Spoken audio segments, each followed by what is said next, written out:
Folks, welcome back to Indaba Africa. This is Chris once again.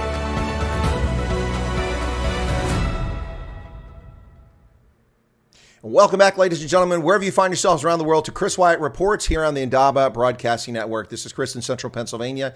And whether you find yourself in Ireland, somewhere in the Emerald Isle, somewhere in the UK, Wales, I don't know, up in Orkney, beautiful place to go. Maybe you're in New Zealand, the penal colony of Australia, or China, Japan, wherever our audience tunes in from, welcome from around the world, but especially a warm welcome to our viewers in Southern Africa and South Africa, especially Zuid-Afrika. Hooghandit. Dr. Pieter Groenewald is my guest today. Dr. Groenewald, Hooghandit. Chris, dit gaan baie goed, dankie met my, maar met die land gaan dit nie noodwendig so goed nie. I got everything but the last two words. Okay, what I said is, with me, it is well, but I don't think it's so well in South Africa. In the country. You said the land. Okay, that's your talking the country. Yeah, you use land in the same fashion that Germanic languages use it. In German, I would say the same thing, the Land, L-A-N-D. Well, of course, in German, you pronounce the D as a T, Land. So that's what threw me off. Okay, brilliant. Well, thank you for that. And welcome to everyone who's tuning in, those who will catch us after the fact. Dr. Groenewald has been a guest on the program a couple of times in the past, been very generous with his time, and I've been trying to get in touch with him since the State of the Nation address. He gives a response to that. We'll get to that in a little bit, but I want to talk very quickly, and I want to congratulate you first off, Dr. Groenewald. There's a lot of reasons for it. People can make excuses or make reasons why it did or didn't happen, but I have to say, I interviewed 8 different political parties in the build-up to the 2021 municipal elections. Obviously not the EFF. I don't interview those guys, but I interviewed 8 different parties. I tried to get the ANC, but they weren't willing to come forward. Gee, I wonder why. Maybe they have no good news to tell us. But 8 different political parties, including your party, people from your party, and candidates for different offices. And I have to say that the campaign that you all ran was, I would say, from my perspective outside, subdued, but very effective. Other people were lambasting and bombastic and telling fairy tales. You seem to be very effective. And very quickly, before I give you a chance to get in here, of the major parties in South Africa, of which I consider yours one of the top 5 major parties in the country, the ANC, everyone's talking about they got 46% of the vote. They lost 32% of their total from 2016. The DA walked around saying we're the only major party that actually did better, lost 37% of the voters they had in 2016. The EFF, saying they did so well, actually lost 2%. The Inkatha Freedom Party, which everyone's saying so much and wonderful things about, well, they didn't do better. They got 1%. They pretty much held their vote, but the ANC cratered in KZN. That's why they did better. So they look like they did better. But the Freedom Front Plus, if you look at actual vote numbers, you jumped demonstrably from 115,000 actual voters casting a vote for a ward candidate to 276,000. That's a 138% increase. And you did even better in council seats. You really did well there. You jumped up quite a bit on that. You're up 228%. You went from 67 to 153, and I think there might have been one more that got sorted out. But so, wow. Let me just get your first reactions. I know it's been 6 months. We haven't talked since then. What are reactions to the municipal elections, at least vis-a-vis the Freedom Front Plus, and maybe we can talk about how the other parties did. Your turn. Thank you, Chris. Now, firstly, I want to say thank you for the opportunity again. And referring to the local government election, we are very satisfied. You've mentioned the statistics now. To give you an indication, if you take the percentage of the vote, we increased from, say, 0.8% to 2.38% of the vote. Before the election, we had only 69 councillors. Now we have 237 councillors elected. And I want to put it in perspective. The Freedom Front Plus always says that when we look at the percentages, some people may think, yes, it's only 2.38%. But what is important is that 2.38% gave us the opportunity and the power to be part of different coalition governments at local government level. For instance, in the metros, in the Gauteng province in South Africa, we are in a opposition and a majority opposition coalition in about 2 or 3 of the metros, and therefore we say that there's no single political party in South Africa at this moment that will be able to win the ANC on its own, that will get more than 50% of the vote. Therefore, we from the start said that the coalitions for the future are very important for us, and that's where a political party, where the Freedom Front Plus can be part of, they need us, and then we can bring in our values and our perspectives. Now, we must say to the people that, of course, in any coalition government, you won't get everything you want, because then we would have been all in the same political party.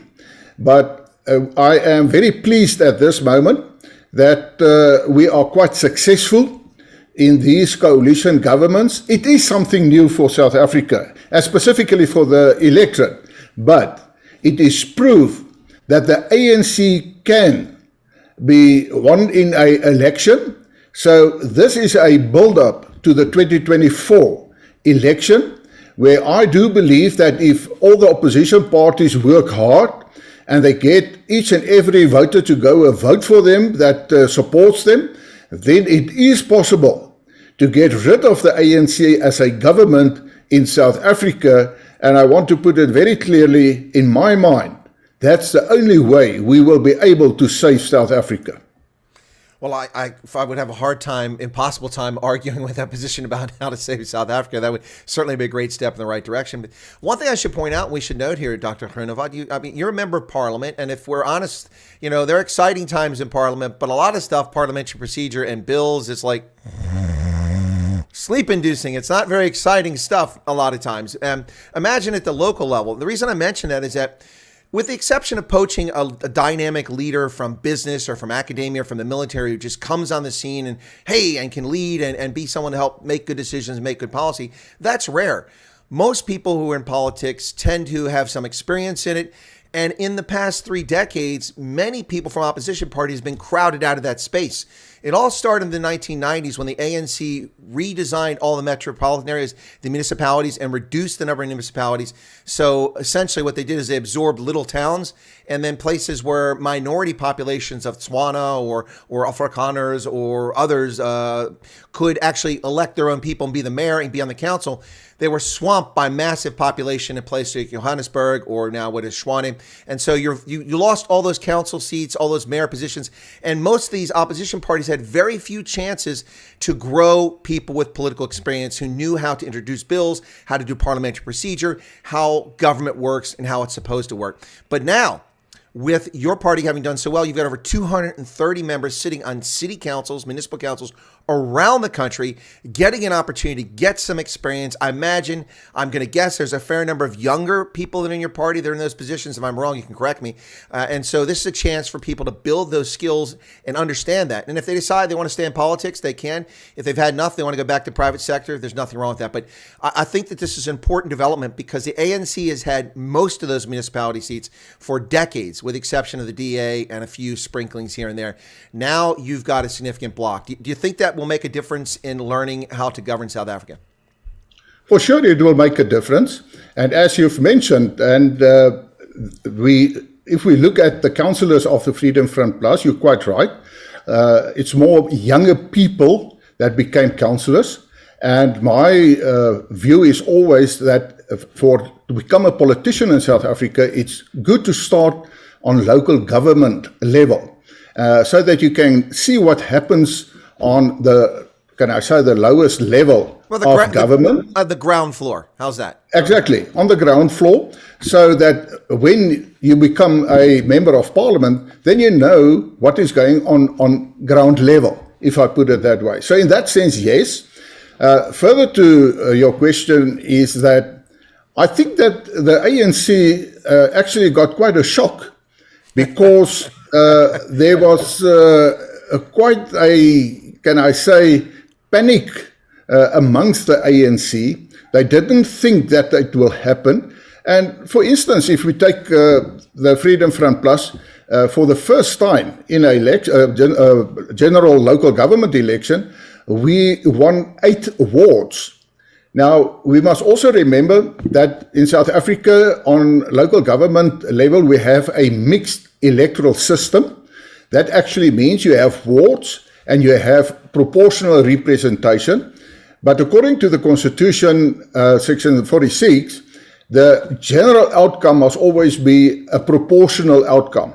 Now, that in a sense gives the other political parties more or a better chance to have representation, because if you get 1% of the vote, you have 1% of the councillors in that specific metro or municipality. So what we say is that still prevails. Can I say that you've mentioned, yes, we're in Parliament and all that sort of things. We are in a process amending the electoral laws of South Africa. And I keep a very sharp eye on that, so that we not can go back, for instance, to a constituency electoral system, because then the ANC, of course, will manipulate the boundaries, which they already proved to us they do in local government. As you said, they actually centralized quite a lot of the different municipalities into a larger municipality. And that, of course, is against the policy and the view of the Freedom Front Plus. We believe in decentralization. We say that, for instance, we have a situation that in a specific municipality, the JB Marks municipality, the one town is about 60 kilometers from the other one. So if you really have a problem, a local government problem, they have to travel that 60 kilometers and back to try to solve the problem. So we say that that is also an effort of the ANC to manipulate, to see that they can get more councillors elected, as, for instance, if it was a smaller type of a municipality where the election took place. But okay, saying that, and I think that's the most important thing, that some people believed that it is impossible to get the ANC out of government. And this last election on local government level, as I said before, is proof that it is possible, but it depends on the electorate. And just to give some statistics, what people maybe do not realize is that, you know, there's about 36 million voters, eligible voters, 18 years and older in South Africa. From that 36 million, only 26 million registered to vote. And I'm talking about national level now. And from that, we had about a 70% election or a voter outcome. The fact of the matter is that the ANC government at national level, in the National Assembly, they rule with a 58% majority, but they only have 27% of eligible voters that voted for the ANC. So to say for the ANC to say, but we represent the majority of people in South Africa, is just a lie, because only 27% of the eligible voters voted for them. And that's part of the problem and part of our strategy. And I know you don't discuss strategies on in public, but I mean, they know it, that we must try to get the voters to register so that it is possible that the results on the local government level can flow over to the 2024 election, as I said. But I think what is most important now is that there's also a very big responsibility on our shoulders as coalition partners, and that is to prove to the electorate, but we can have better service delivery. It is possible that, for instance, we can solve problems at local government level better than the previous ANC government, and that's a challenge. And if I say it's a challenge, it's not only a matter of we have the right people to give an indication. We have a coalition agreement with the other coalition partners. And one of the points in that agreement is that we must have people fit for purpose in certain positions so that they have the know-how so that they can deliver. But I must also say that, of course, the ANC with the EFF, they do their utmost best to disrupt council meetings. We had a situation in Johannesburg, for instance, that has been solved now, where they disrupted everything. But we just went forward and we continued to keep within the legislative framework. And in the end, they had no option but to accept.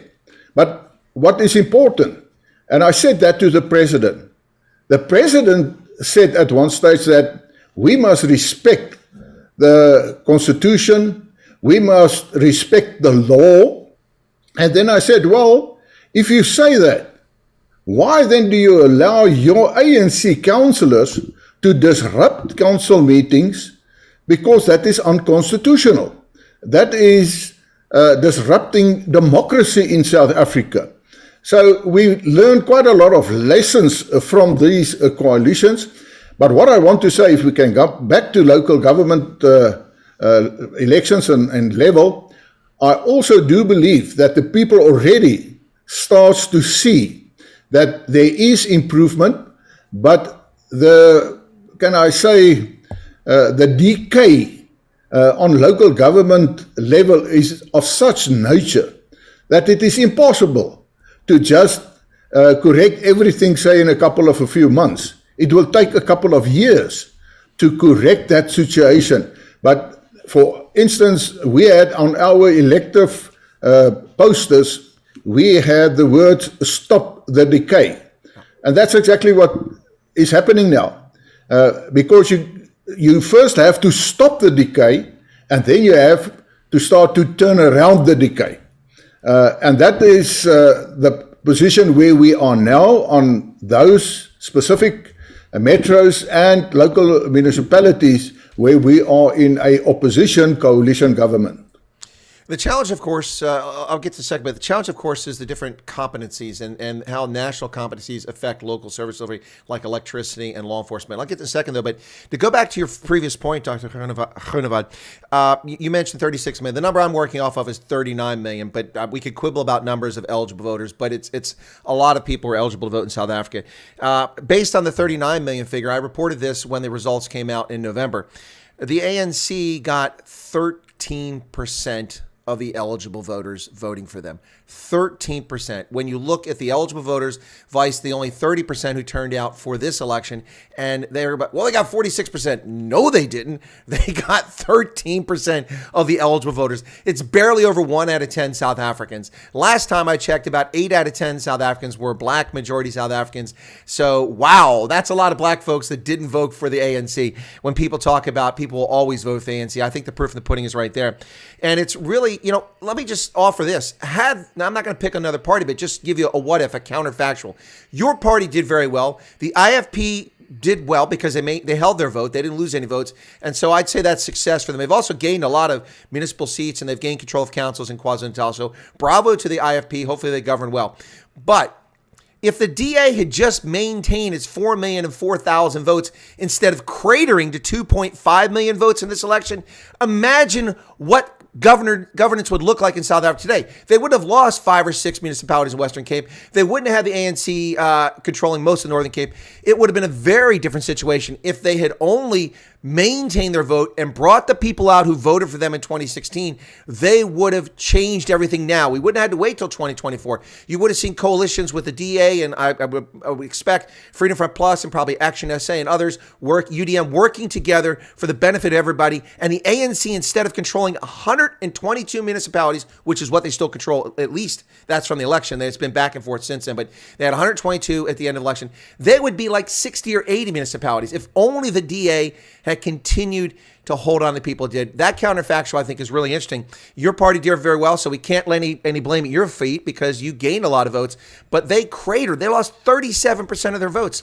And it says something about the apathy of South Africans. So few people seem to want to go to the polls and change things. They don't believe in the polls or they don't trust things. But really, the way to change South Africa is the polling station. It's certainly not behind the barrel of a gun. It's to do at the polling station. And the chance is there. But I'm so disappointed. I really hoped that we would see it here, and the outcome, while I was excited for your party and pleased with what the IFP managed to pull off, I'm not so happy that the ANC still got 13% of the vote, but they got 13%. That's too much as far as I'm concerned. You're quite right, and you refer to the empathy of the voters in South Africa. Okay, firstly, we must understand that local government elections has its own dynamics. True.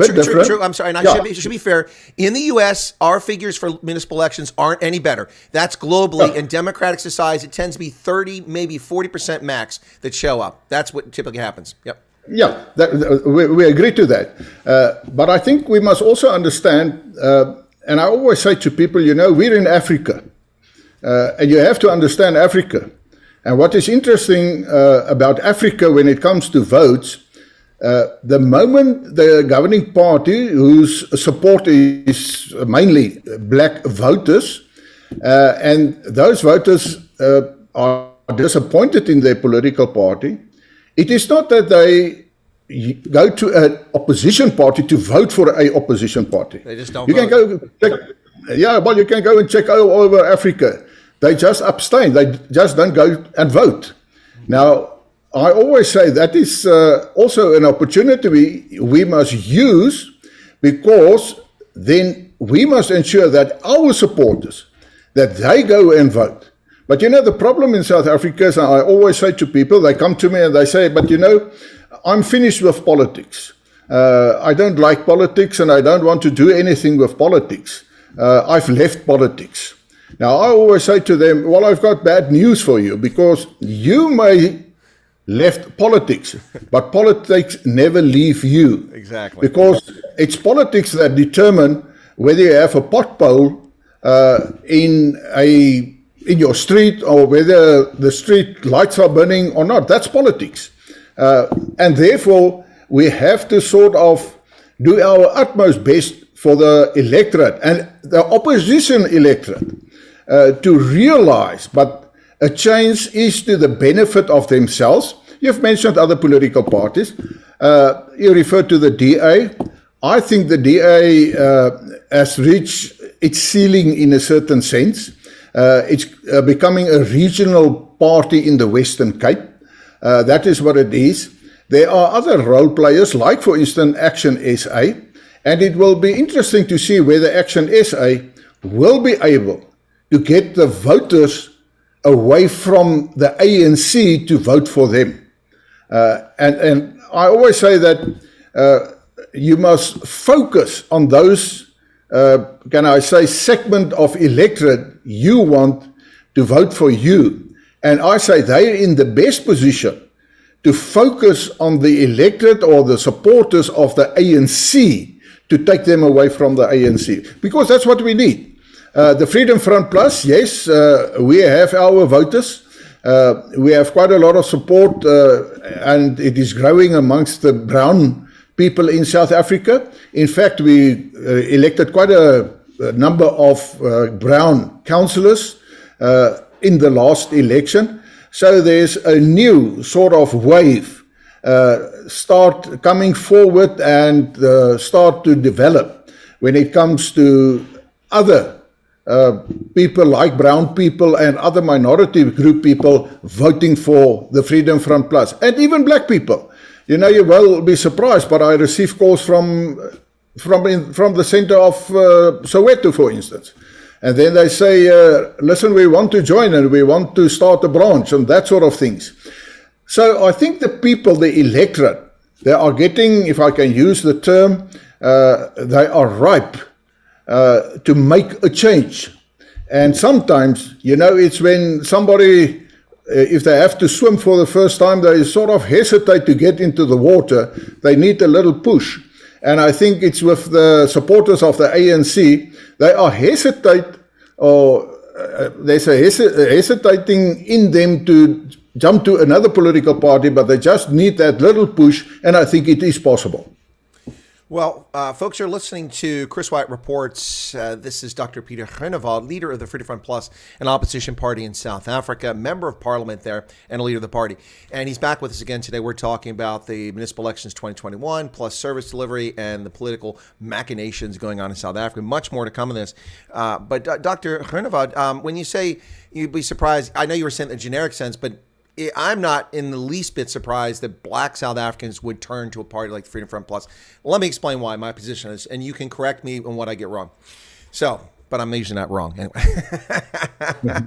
Anyway, but you can correct me. So, in the build up to the 2019 national elections, I took a close look at all the party manifestos. And by the way, interest of full disclosure, I detest that word. It sounds like commies manifesto. So we call it party platforms here. So I'll say I looked at the party platforms for all the parties, and I read the Freedom Front Plus very carefully. And the reason I read it carefully is because your party grew out of the Freedom Front initially, and then the party rebranded its name, and it was started by a group of folks. And the perception was it was an Afrikaner party. It was a party bent on separatism. This is a perception. I'm not saying this was reality. This was a perception. This is what was portrayed in the media and abroad about the Freedom Front Plus. Also right wing, and all these other things. So I looked very carefully at what your party was standing for in 2019. And I noticed that virtually every political party in South Africa, there were no centrists. They were all left of center. The DA is not a centrist party. It's a liberal party in both the classical liberal tradition of internationalism, international political theory, but also in not Marxist, but sort of pseudo-socialist. They seem to think it's okay for the government to own things and the government to provide services. I don't believe in that at all. I spent decades fighting against that.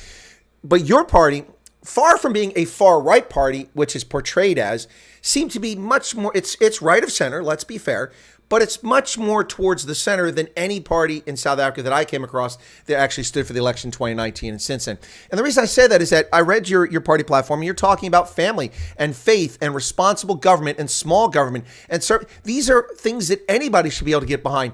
If tomorrow they took your party and they called it the Azania People's Party or something. I'll just make that up, okay? And they put, I don't know, the grandson of Lucas Mangope could be the party leader of your party. And you would see a massive number of people show up for you just on identity basis. My point is that if they actually look at what your party stands for, I think that many people will be very surprised or pleasantly surprised. And look, I sound like I'm your public affairs person. I'm not. I mean, I have criticisms of your party. We're not going to air those today because they're actually kind of minor and not germane to the conversation. But my point is that your party has been misrepresented for a very long time. And I think that what you stand for is much closer to what most South Africans, black, white, and brown, believe in. They want to have family. They want to be able to worship. They want to be able to have a job. They want to be able to have something that belongs to them, title to their property, to their home, to their farm, to their business. They want to get along and go along. They want to be able to go to rugby. They want to be able to go watch Bafana. I don't know why, they're boring, but they want to go watch Bafana. They want to live a life. And what your party stands for, I think, is probably what South Africans need. That's my take on it. What have I gotten wrong?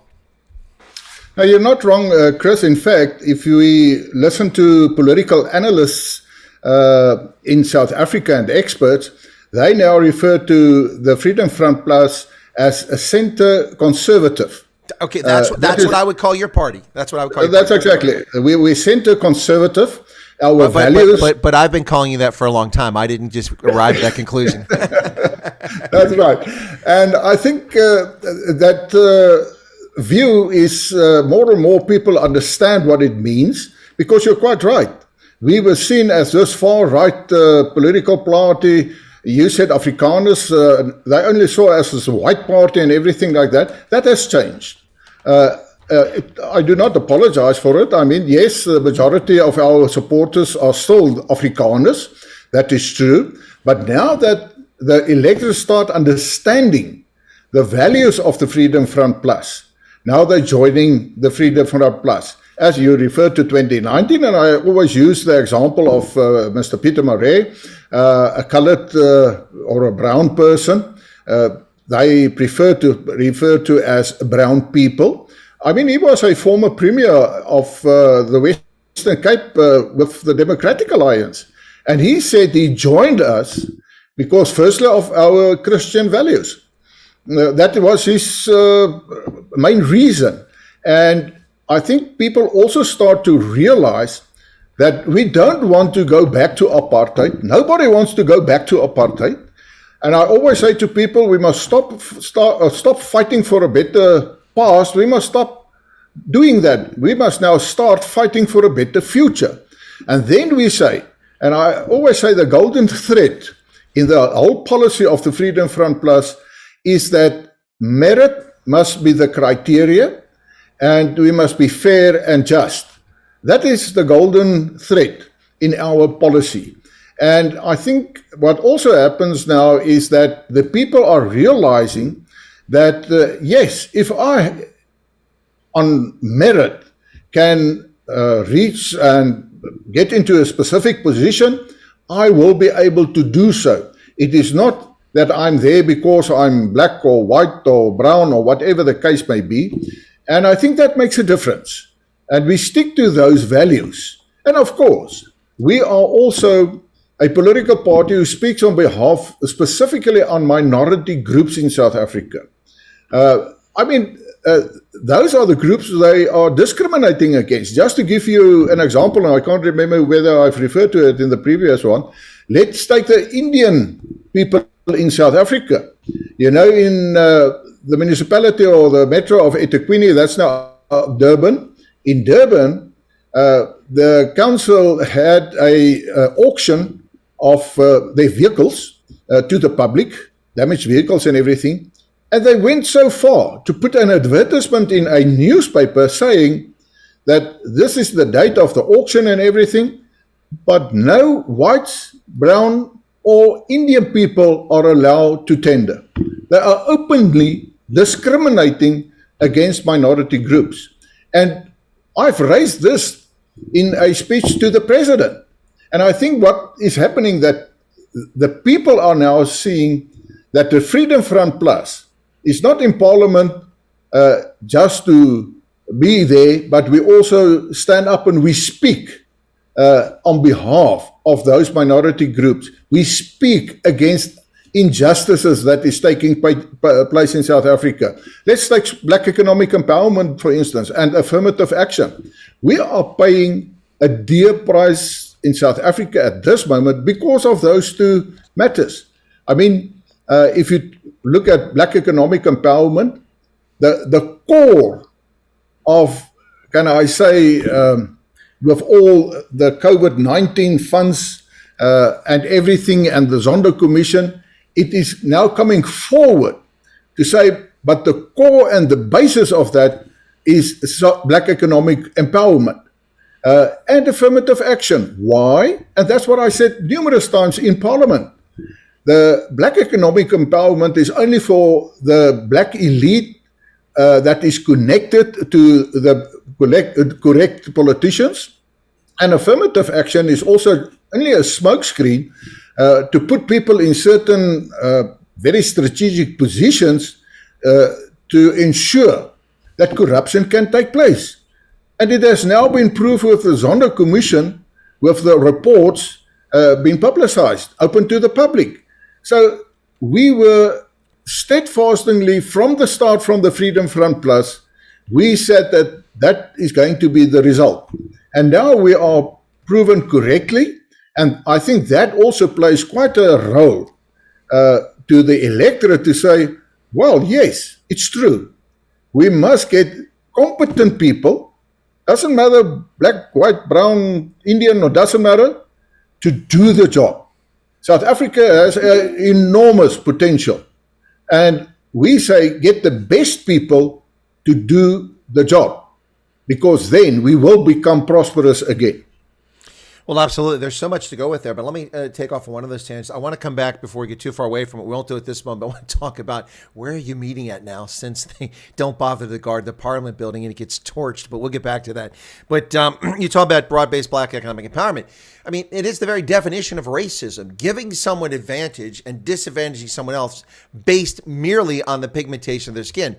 I don't know what you call that, but racist. That's giving favor to one group over another. And you don't fix past misdeeds or past wrongs or historically disadvantaged, if you want to use that terminology, by giving someone artificial advantage. Then you wind up with functionally illiterate people attending university, demanding there be no fees, torching statues, and tearing down property. And that winds up with a workforce with uneducated, unprepared, non-critical thinking people who are simply indoctrinated in nonsense. So this, as you mentioned, there's so many problems. We could spend hours just talking about BE and the damages done with fictitious tenders given to companies, non-existent companies, billions looted here and there, school textbooks never delivered in the Eastern Cape, children dying in pit latrines, suffocating in feces because abolition units were never built with money that was pilfered because it went to a BE qualified company, which doesn't exist. We could go on about that for hours. But the other thing too is that all you have to do in South Africa is accuse somebody of being a racist, especially if they're white, but not exclusively, but especially if they're white. I mean, I'm not a cricket fan. I mean, it's for me, it's like watching paint dry. I can do the one-day internationals, but that's about all I can stomach. But Graham Smith, he is targeted, accused of being a racist. His reputation is trashed and destroyed. If I come along 30 years from now and I'm doing research in the history of cricket in South Africa and I write an article, I'll discover that Graham Smith is a racist until I spend hours and hours and hours and find the 2 news stories after he's exonerated and there was no merit to the accusations he was a racist. It's just utter nonsense. Anytime that somebody's unhappy with an outcome, they scream racism. And it's not racism. Or they scream bigotry. It's not bigotry. There was a sound basis for making that choice. But the bottom line here is that instead of BE, the ANC government should have spent its efforts fixing education. I heard Cyril Ramaphosa last year say that Bantu education was worse than no education at all. And my response to Cyril Ramaphosa is, hey, Yebo, I'm with you, brother. Bantu education is, and I say ANC Bantu education is worse than no education at all. You have functionally illiterate people who only have to get 30% in 2 subjects to advance to university. That's insane. You only have to get 30% in your first language to go to university. That doesn't make any sense. So yes, we could spend a lot of time talking about BE, but I did want to bring that part up. But I guess that was kind of a rant on my part. I don't know if you want to respond to that, or we can go on to the Parliament discussion. No, well, firstly, like you said, it's actually insane. You can't think that rational thinking people, and especially a government, I mean, one of the most important issues actually is education. And the price we're going to pay in the future is going to be enormous. We're already paying the price. Yep. Because you get people, they get out of school, but they are not prepared for the working environment. They are not prepared to get a decent job because their education was of substandard. And what is quite, can I say, further concerning is that, and that was already about 2 years ago, the Department of Statistics, they publicized and said that more than 50% of the professionals leaving South Africa to other countries in the world are actually black professionals. Oh, yeah. No, Exodus. We should be clear about this. Sorry to interrupt you, Dr. Groenewald, but people should understand that in the 1990s, the people that were fleeing from South Africa were mostly white and a lot of wealthy, plus a small number of Afrikaners, and that picked up a bit. But since 2005, when Zuma comes in, since then, the number of black, colored, and Indian South Africans fleeing is far larger by a wide margin. You go to New Zealand, if you go to Auckland, and you run into South Africans, they're almost all white Afrikaans-speaking South Africans. I know. I went to rugby there for the World Cup, and everyone around me was an Afrikaner. I'm like, "Where are you from? Bloemfontein?" "No, I live in Auckland." "Oh, okay. I live in Wellington." There are so many white Afrikaners in Auckland, but if you go to Wellington, it's full of colored South Africans. There are so many colored South Africans for whatever reason they've migrated there. The point is that not only are black South Africans who are talented leaving the country because it's not a safe place physically with crime, it's also not a good place to do business. It's anti-entrepreneurialism. It is anti-business. It is the purview of the connected cadres and their connected corporate elites who keep oligarchies, essentially. Small groups control the entire retail industry. Small groups control the entire mining industry and the banking industry. It's such a mess. But all these people are going abroad. And it's a lot of black South Africans. Over half the people migrating now are black South Africans. We steal all of your nurses. We do. We steal your nurses in the United States, in the UK. All your nurses come here. Why? Because they get a salary they can live on. They're not going to get shot going to their car, going to the shopping mall, most likely. And they can have a peaceful life. There's electricity.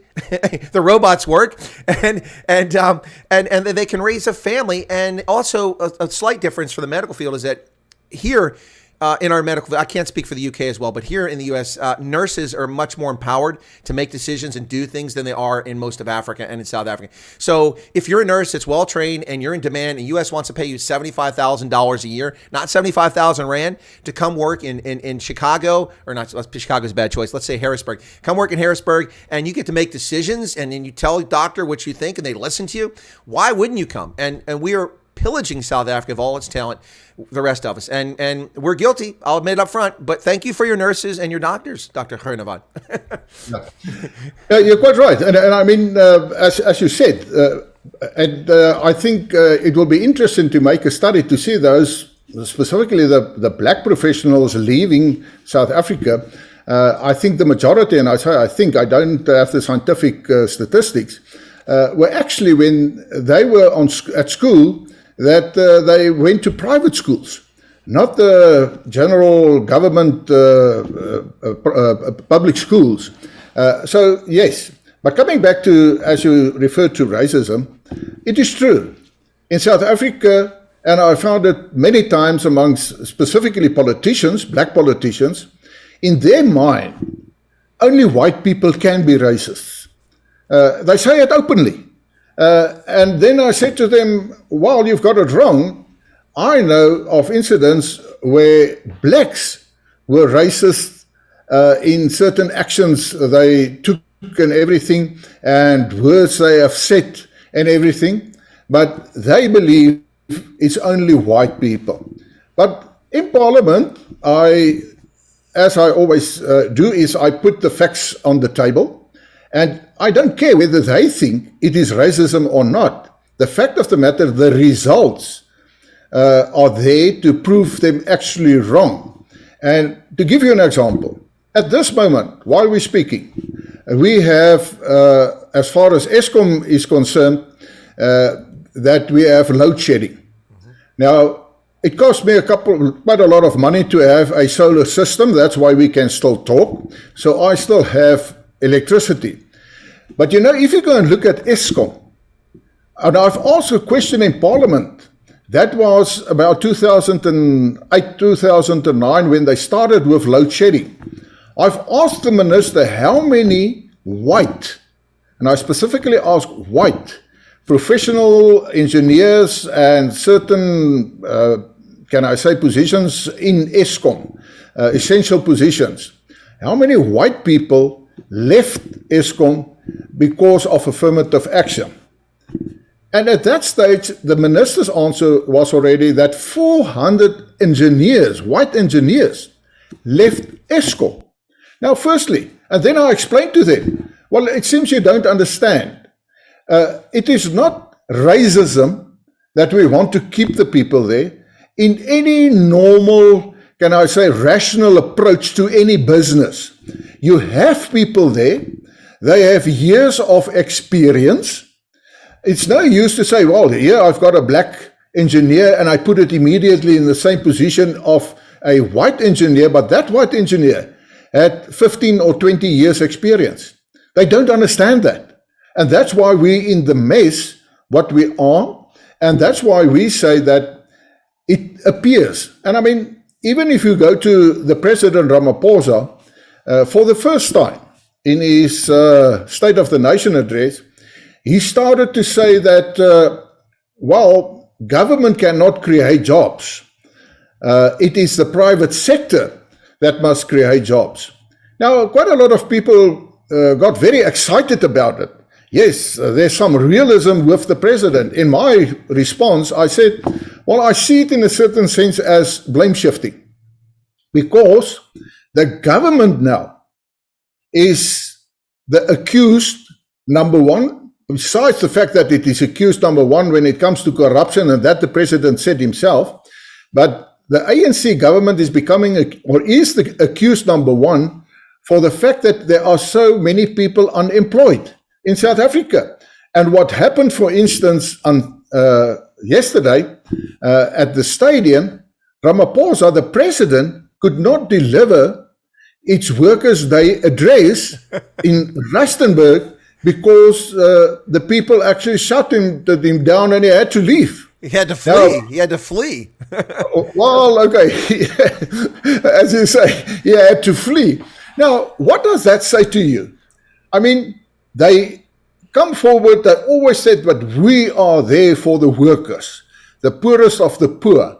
But this incident of yesterday is of quite significance because it is actually also proof that people start realizing it is not just a matter of, yes, we the ANC people will vote for us just because we are ANC. But it goes back to the fact that the unemployment rate in South Africa is so high.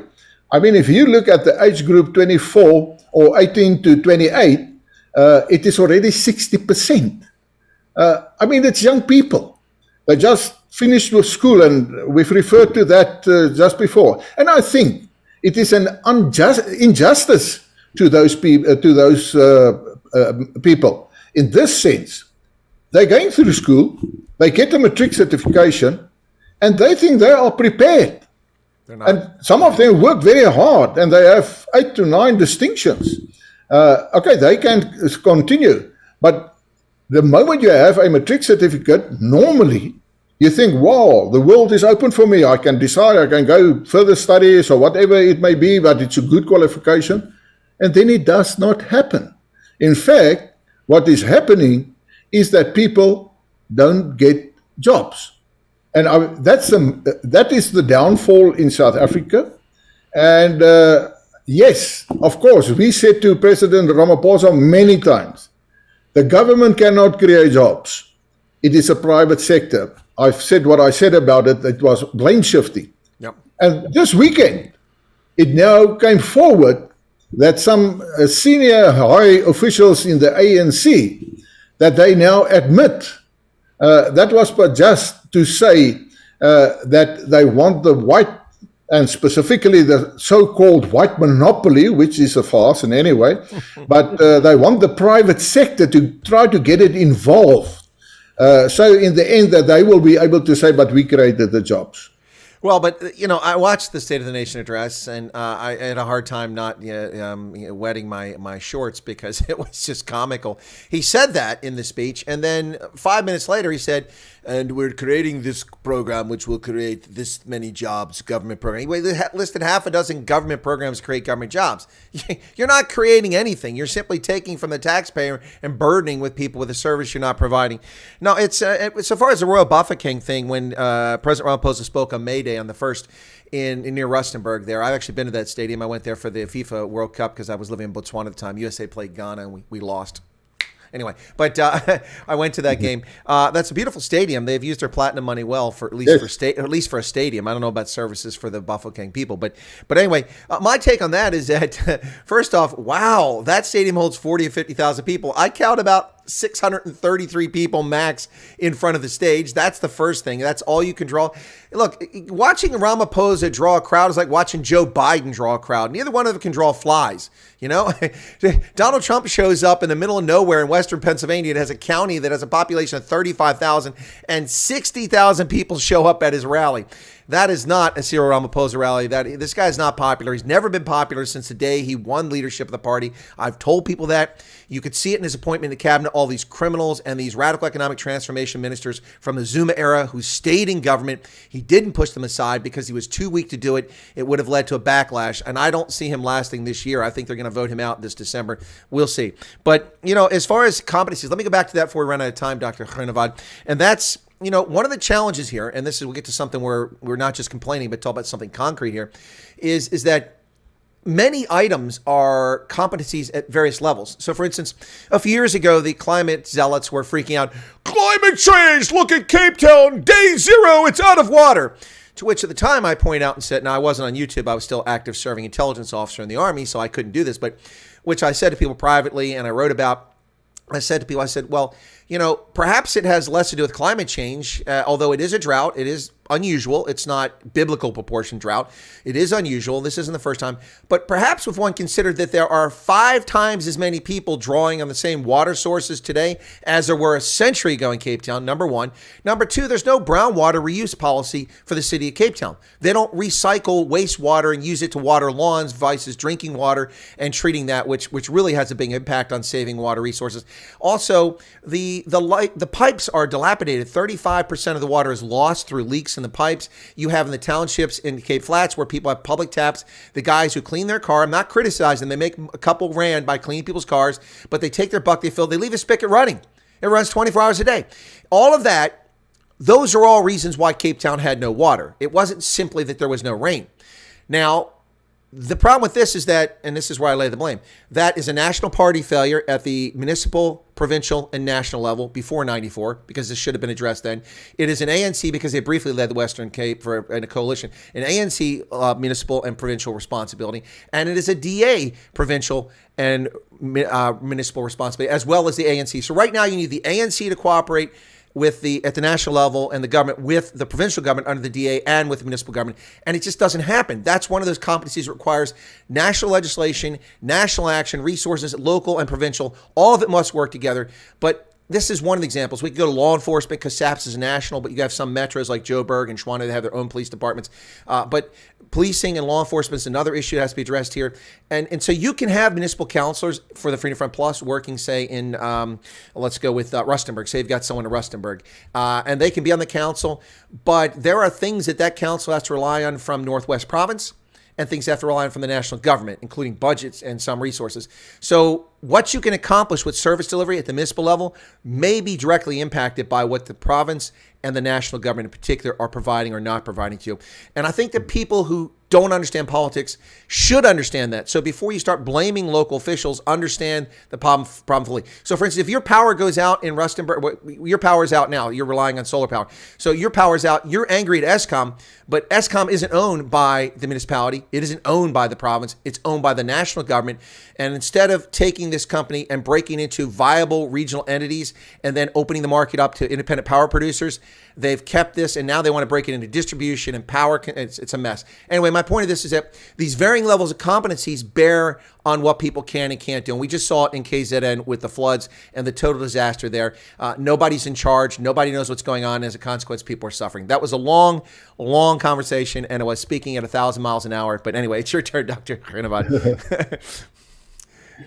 No, you're quite right. I mean, you are independent in a certain sense as far as the provincial government and the national government is concerned.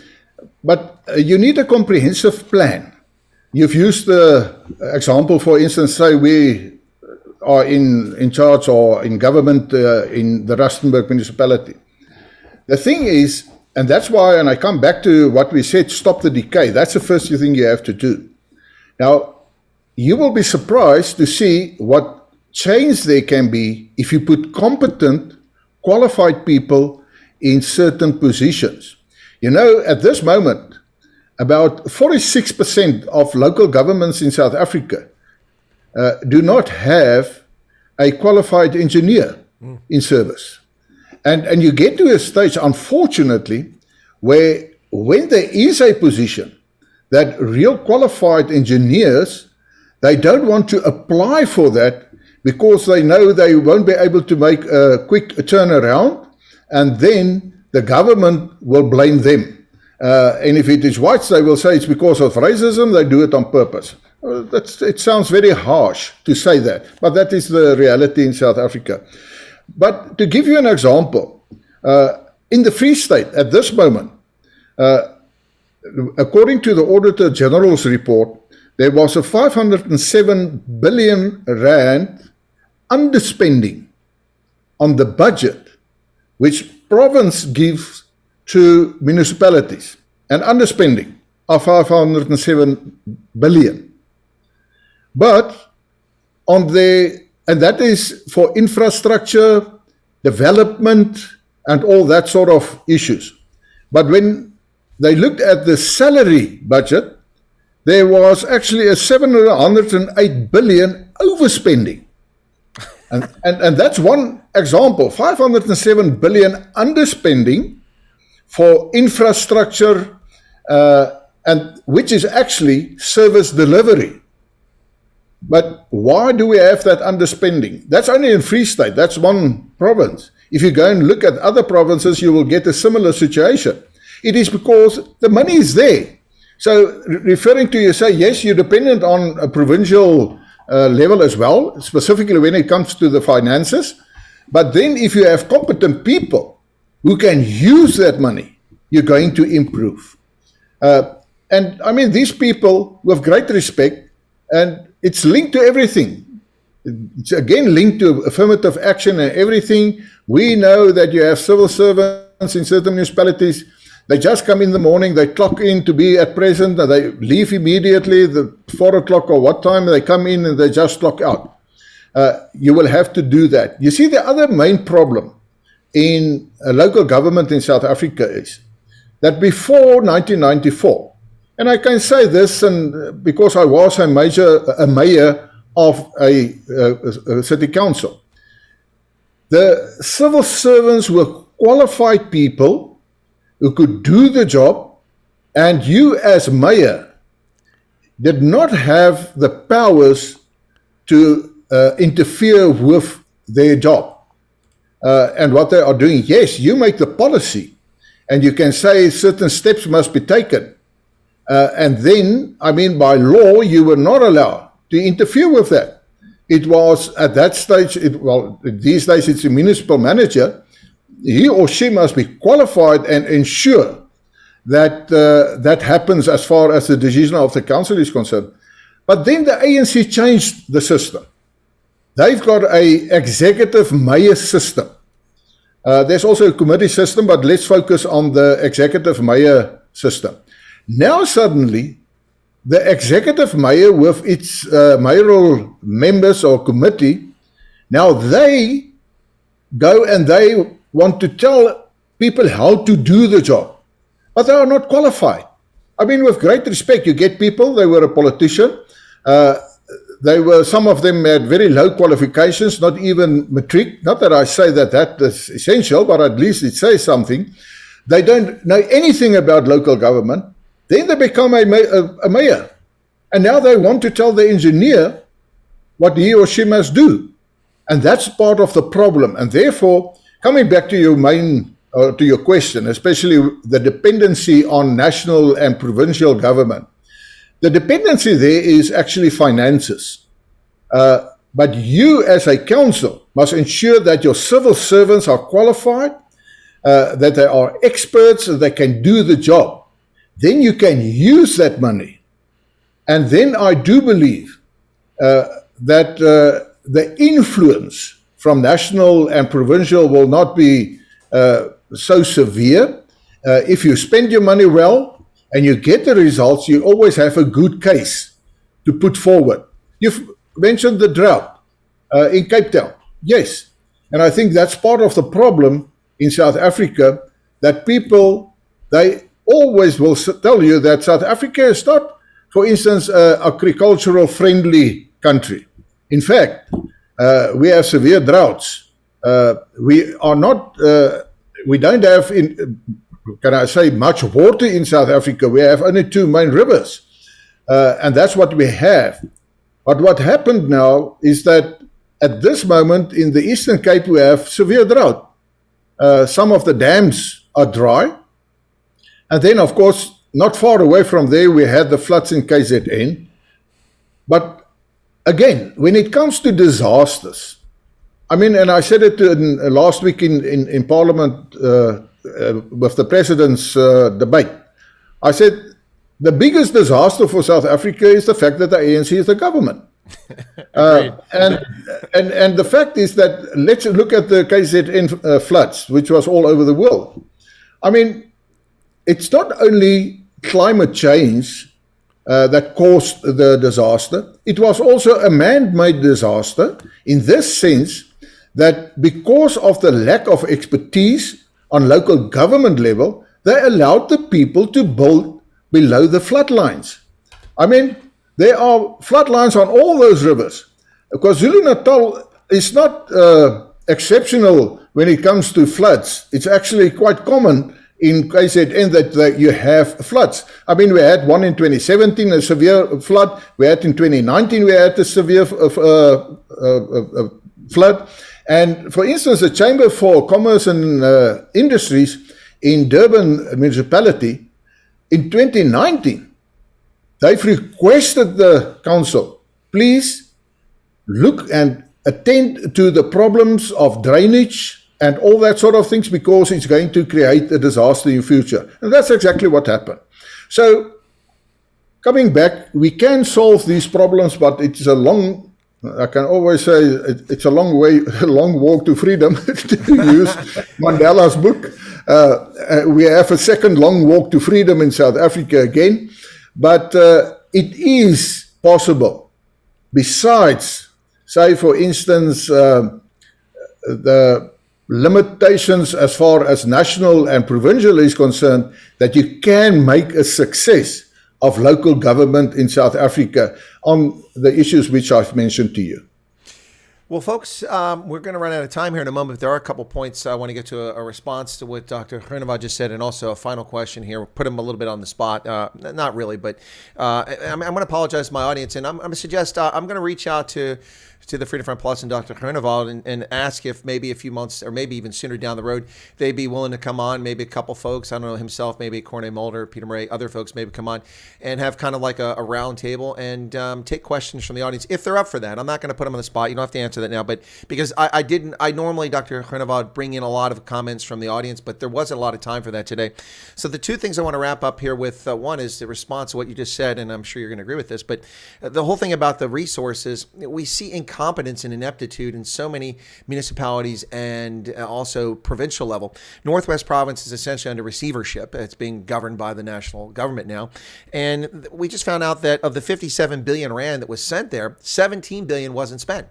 It was returned to the national government. Yet there's potholes everywhere. There's sewage in the streets. There's no water. There's all kinds of problems. Houses aren't being built.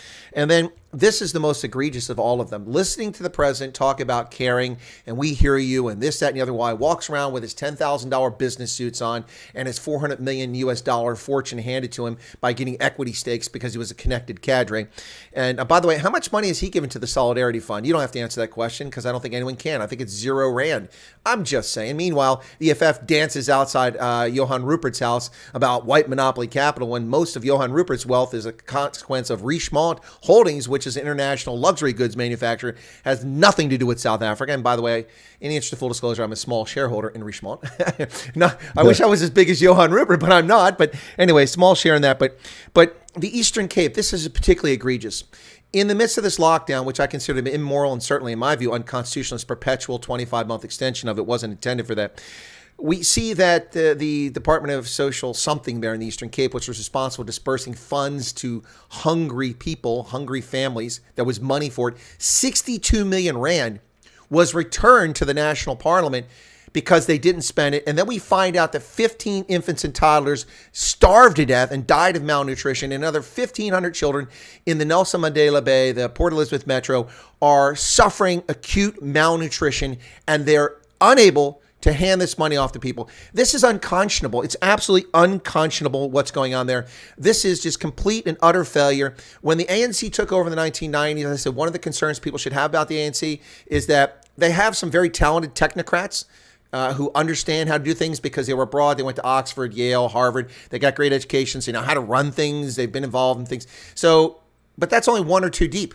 Once you get past the minister and deputy minister, the bench gets very thin. And when you're pushing aside minority South Africans who are qualified, chasing them out of government and replacing them with unqualified cadre, you're going to get to a situation where government is dysfunctional. That's what I said 94, 95, 96, and here we are in 2022, exactly we have. So all of this is just, this thing in the Eastern Cape breaks my heart. I'm a small government person. I don't think it's responsibility of government to feed people. That's why you have church groups, you have civic groups, you have communities to take care of each other. You help those who are in need around you. But that aside, there was money there and kids starved to death. This is unconscionable, Dr. Groenewald. I'm sure you're aware of this at Parliament. You've heard about this. Yes, of course. And I mean, there are many other examples of that. And you've mentioned specifically when it comes to starvation. We had also a situation now in KZN, for instance, where food parcels were actually put into big lorries and everything, where some of the civil servants actually stole that food parcels. And what they then do is, besides that they look after themselves, they want to sell the food parcels to the hungry people. I mean, ethically, I don't understand how people can go that far. But we've seen that as well when we had the COVID-19 lockdowns. Yes. Exactly the same happened. And what I can't understand is, how is it possible that Ramaphosa cannot learn from those mistakes? I mean, the message is clear. But what is also part of the problem, and you've mentioned it a bit earlier, they have the elective conference in December where the ANC must elect a new president. I personally think at this moment that Ramaphosa will be elected again. Mm-hmm. But that's a big problem because he doesn't take firm decisions and he doesn't take actions to bring a book and to ensure that those people, like you've mentioned, the money is there, but it's not possible. Well, they just don't pay the people, or they just don't ensure that there's no starvation. To bring them to account, because in South Africa, that's another pandemic, and that is that there is no accountability. And I say that the virus, really, other virus, it's impunity in South Africa. Even if you get people where they were caught red-handed with corruption or whatever the case may be, there's no consequence management in South Africa. In fact, some of them have high connections in the ANC, and then they are transferred from one municipality to another municipality. And I have a specific case, a name, everything. A municipal manager who was actually accused of maladministration, corruption, and fraud. And before they could discipline him, he was promoted to a larger community or bigger municipality with a higher salary. I mean, we cannot continue. The Speaker of Parliament, a failed defense minister, is now Speaker of Parliament and making ludicrous decisions like, well, it's not necessary to have a secret ballot for this motion of confidence. That's ludicrous. She's a member of that party. She shouldn't be making that decision. Now, and of course, you see, the former mayor of Itaquini, Durban, Zandile Gumeda, charged with multiple dozens of charges of hundreds of millions of rand pilfered, and surreptitiously appointed to the provincial legislature by the ANC and hoping nobody would see it. But I, as an independent journalist, and then to their credit, the mainstream media did catch on after a number of us were screaming about it. News 24 started going after Daily Maverick. But finally, the uproar meant that she had to step aside. But she's still in Parliament. She's still drawing a salary. Everybody excited about Zweli Mkhize being relieved as the health minister. He still sits in Parliament. I know he does because I watched him vote on the motion of no confidence because he wasn't on camera and they asked him to come on camera. And then he had a mask on. They said, take your mask off. He is still in Parliament drawing a salary, and this man is implicated in pervasive corruption. We could spend days on that, Dr. Groenewald, but I'm going to have to end it, and I got to ask you one last question. Sorry, folks, we'll get him back on the program. He's a great sport, but this is the question here, and I know a lot of people are asking about this. I had Phil Craig on from the Cape Independence Advocacy Group. He's been on the program several times. We haven't talked about Cape secession in a couple of years, so he was on this weekend, and your party has come out in favor, or in supporting, I should say, I don't say I'm in favor, supporting a referendum on Cape secession. Some people might say, wait a second, you're a party in government at the national level. How can you be supporting the country breaking up? I don't want to mischaracterize it. What I believe and correct me if I'm wrong, I believe the Freedom Front Plus is in favor of people making self-determination in the Western Cape. If I've got that wrong, please let me know. And we'll wrap it up on that topic, okay? Right. Yes. Firstly, we believe, and that's part of our policy, and in factual, that's the mission of the Freedom Front Plus, is that we believe the solutions for the future is a self-determination. But you have different levels of self-determination. And self-determination, to put in simple terms, is that a province or a specific community or area must have more powers to make decisions on whether it's on local government level or provincial government level, to make their own decisions. And I always use the federal system of the United States. I mean, in some of your states, you still have the death penalty, and others they don't. Because the people decide for themselves. They have the power to make their own decisions. And that's what we need in South Africa. And the whole idea of the Cape exit and the march that took place last week was to say that we want to be free from the ANC as such, from national level. And we support that. And we said that it is in the Western Cape, it's a region. They have this movement where they want a referendum. Now we warn, and we say you have to be very careful when you say you want a referendum, because it can happen that the Premier said, all right, let's have a referendum, and then you lose the referendum. And what then? But we say that we strongly support the whole idea of decentralization of powers from national downwards and even from provincial to local government level, because that will empower the people to ensure that they elect the correct people and that they can make the decisions in their community for the community. And that's why we support, it doesn't matter from who, any movement who believes in self-determination, and I must say that in a peaceful way, then we say that we will support that principle. We do have different views of how you're going to obtain it. At this moment, we say we're on the constitutional road, and we must ensure that in 2024 we can become a coalition partner in a opposition coalition government, so that we can ensure that legislation in terms of Section 235 of the Constitution that determines that you can have self-determination, to approve such legislation, so that we can take a huge step forward. Because if we leave it in the hands of the ANC, they will mess it up in such a way that you will never get self-determination.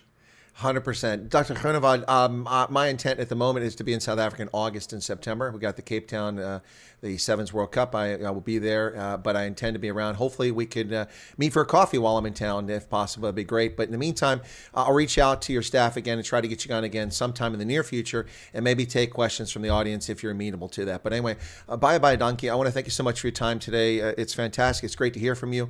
And next time, maybe we'll focus more on solutions, because we really just talked about the problems today and didn't get a chance to get to that. But thank you, sir. Thank you, Chris, from my side, and thank you for the opportunity, and most welcome. And I would very nice to see you in September, and that will be nice to have a good chat, and maybe it's more than coffee. All right, brilliant. There you go, folks. Dr. Pieter Groenewald from the Freedom Front Plus. Well, okay, that's how. Now I'm looking forward to it. Okay, all right, thank you, sir. I'm going to put you in the waiting room, let you drop off on your own. Okay, cheers. Thank you. All right. Folks, that's Dr. Pieter Groenewald from the Freedom Front Plus. I hope you enjoyed this stream and got something useful out of it. My apologies for not getting to the audience as much as I normally do, but this, as you can see, is very action-packed with lots of questions. I have here a list of notes that came up as I went along. You can see that a lot of them don't have strikes through them. Those are questions I didn't even get around to, like EWC. We didn't get to that, and the Zondo Commission. We'll save that for another time. Thank you so much. I've got to go to another meeting right now online. I got to take care of that, and then I've got to go for training for elections. So there will be no night owls today, program announcement, because I will be at training as the judge of elections here in my local jurisdiction. So thank you all so much. I appreciate your support for the channel. Take care of yourselves, and we'll see you here either later tonight or tomorrow on Chris Wyatt Reports. Thank you very much. And once again, my thanks to Dr. Pieter Groenewald. We really appreciate him coming on the program. God bless and take care, folks. Be safe out there.